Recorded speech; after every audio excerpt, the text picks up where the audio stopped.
long been foretold in a prophecy penned by the seer of old. We must search, if we'd banish the curse of our time, for a mender of pots who's a maker of rhyme.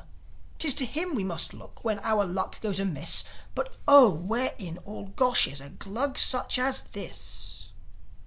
Then the mayor and council and charity board o'er the archival prophecies zealously pored, with a pursing of lips and a shaking of heads, with a searching and prying for possible threads that would lead to discover this versatile Glug who modelled a rhyme while he mended a mug.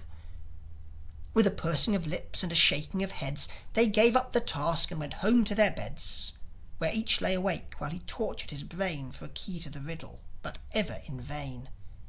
Then lo, at the mayor's front door in the morn, a tinker called out, and a movement was born. Kettles and pans, oh the stars are the gods, but the earth it is man's. But a fool is the man who has wants without end, while the tinker's content with a kettle to mend. For a tinker owns naught but the earth, which is man's. Then bring out your kettles, ho, kettles and pans. From the mayoral bed with unmayoral cries the magistrate sprang ere he opened his eyes. Hold him, he yelled, as he bounced on the floor. Oh, who is this tinker that rhymes at my door? Go get me the name and the title of him. They answered, be calm, sir, 'tis no one but Sim. 'Tis Sim, the mad tinker, the son of old Joy, who ran from his home when a bit of a boy. He went for a tramp, though, 'tis common belief. When folk were not looking, he went for a thief. Then went for a tinker, and rhymes as he goes. Some say he's crazy, but nobody knows. Thus 'twas it began, the exalting of Sim, and the mad gluggish struggle that raged around him.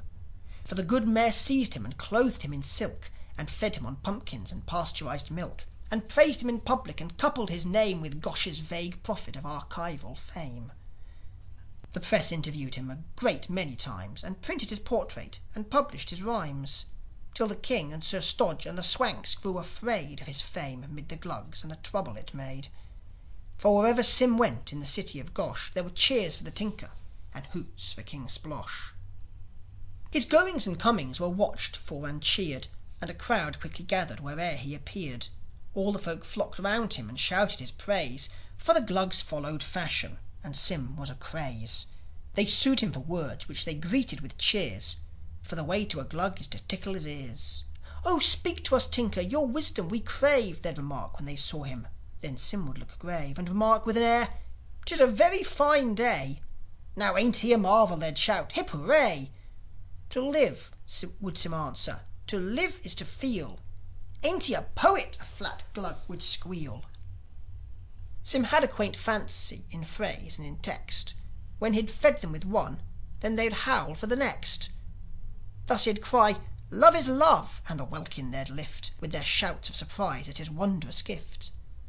He would say, after life, then a Glug must meet death, and they'd clamour for more ere he took the next breath.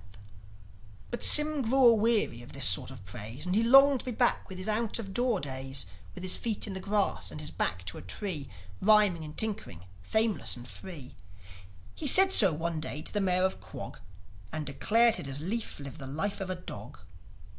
But the mayor was vexed, for the movement had grown, and his dreams had of late soared as high as a throne. Have a care, what is written, said he, and the dullest Glug knows what is written must be. 'Tis the prophet of Gosh who has prophesied it, and 'tis thus that 'tis written by him who so writ. Lo, the tinker of Gosh, he shall make his 3 rhymes, one on the errors and aims of his times, one on the symptoms of sin that he sees, and the third and the last on whatever he please. And when the Glugs hear them, and mark what they mean, the land shall be purged and the nation made clean.